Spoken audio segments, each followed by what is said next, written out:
Okay, well, all right, guys. Well, we can go and get started. So, first of all, it's great to have you guys here, Dave and Sherry, back, I think, again on Rehab Power Hour. And so, um, would you mind maybe just reminding me kind of where you guys are calling from and how things are going so far? Okay, so we are calling you from St. Louis, Missouri. Sherry had stroke in February. So around the first, late May, we got this device that she has no active movement in her right arm or hand at Okay. all. Um, Okay. so obviously we'd like to kickstart that process. Okay. Yeah. Well, And remind me, feedback for how you long have you guys as far as how been? the Go ahead. device is working.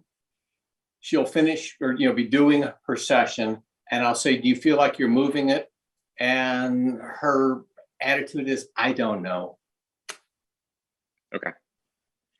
Yeah. Yeah. I think this could be a tough one simply because if we don't have all of the sensory systems in play, Sure. um, it can be really hard to know whether or not we're actually moving or not. Mhm. And that's why the visual feedback there in terms of it's sort of as a surrogate for those sensations that are there normally.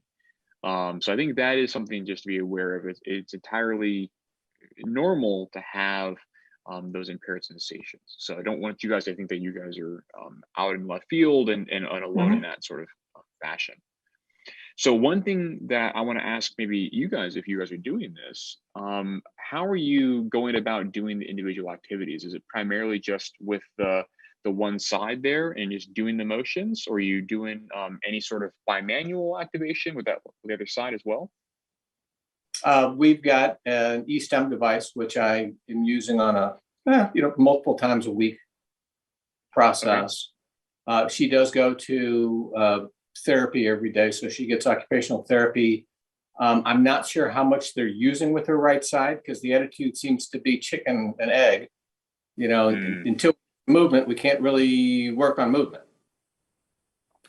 Yeah, you're exactly right. There is kind of a chicken and egg problem there. And I think the thing that I was bringing up is that there's this concept of using the less impaired side or the stronger side Mhm. to step in and provide some sort of analog for those sensations. And so you can kind of imagine it like the approach with that mirror therapy takes, where Right, you which have we're both. doing that as well.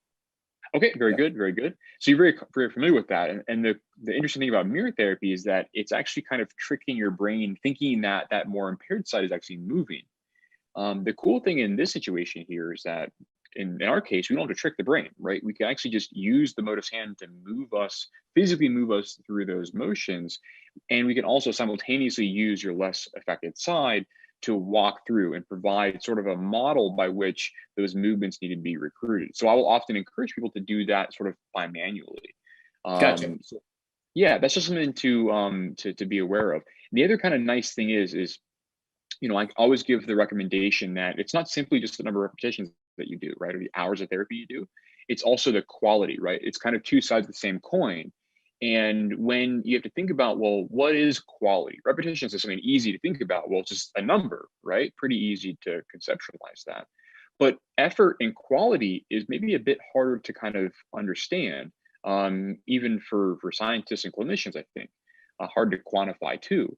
And so, one way I like to think about this and try to get people to understand is that um, before your stroke, if you thought about moving your hand up to try to, let's say, pick up a cup of coffee, that's my old analogy because I'm always drinking coffee here, my old metaphor rather. So, if you think about trying to pick up a cup of coffee, you can then recruit those various neurons to do that. But you have to think about it first. And you're thinking about the process the whole time while you're recruiting those muscles to go pick it up and execute that task. The same thing has to happen here when we're doing the actual tasks in the robotic system. It's not simply that you can put the system on and have it move you through the motions. You have to be consciously aware of what it's trying to ask you to do.